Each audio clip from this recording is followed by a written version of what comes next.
Il s'agit, dans le cadre de la réforme du collège, de faire la liaison entre le CM2 et la 6e.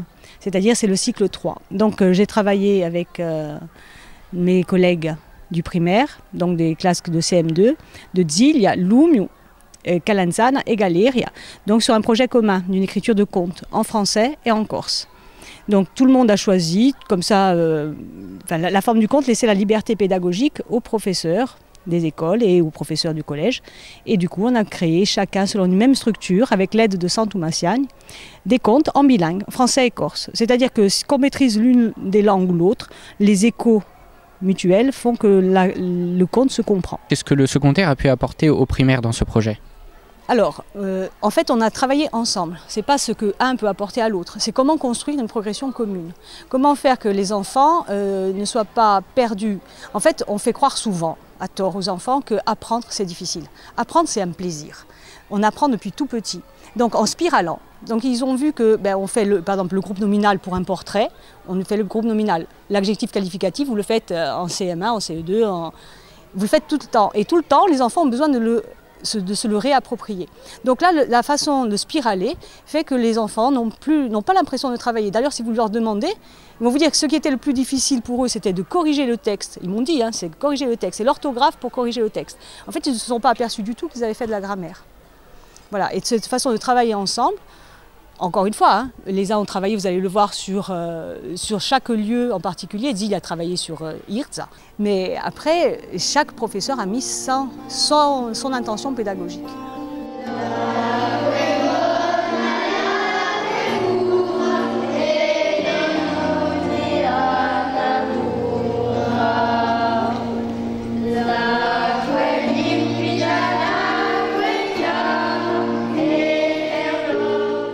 Quel a été le rôle de votre classe dans ce projet pédagogique ?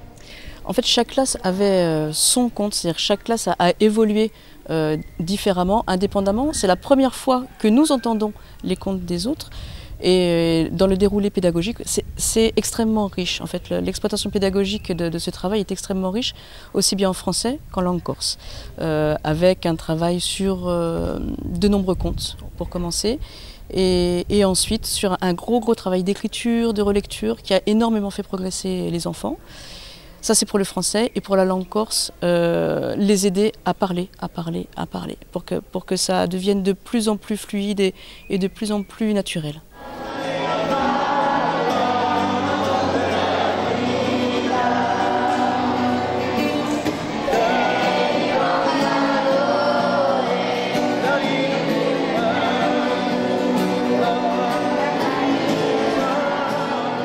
Mon intervention s'est concrétisée par, disons, une approche pratiquement bilingue du conte et du fait que les enfants sont aptes maintenant, dans beaucoup de classes, à écrire en corse, à s'exprimer en corse. Et donc, mon rôle a été un peu de coordonner toutes ces initiatives et de les mettre sur une ligne mélodique, disons, du corse, qui n'est plus peut-être à la mode aujourd'hui et qui était, disons, le fondement même de l'expression orale de nos anciens.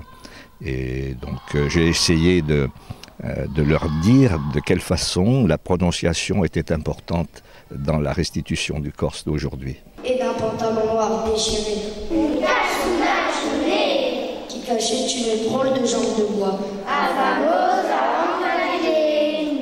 sous un grand chapeau marron, avec son écusson à tête de mort au tétra croisé, courait une longue chevelure grise. Un bandeau noir. Donc la langue corse qui est donc un aspect important, incontournable pour cette mise en pratique dans ce projet. La langue corse, je pense, maintenant, est considérée comme un élément fondateur de l'identité. C'est une identité pluriel actuellement, donc où il y a d'autres sources de référence pour les enfants, mais celle-là en est une nouvelle qui fédère. Certains, donc par tradition familiale, bien évidemment, sont corsophones, et d'autres ne le sont pas. Et donc par l'intermédiaire de la langue, par cette approche ludique, on pourrait dire, eh bien tout le monde s'implique et est fier de restituer des choses en Corse.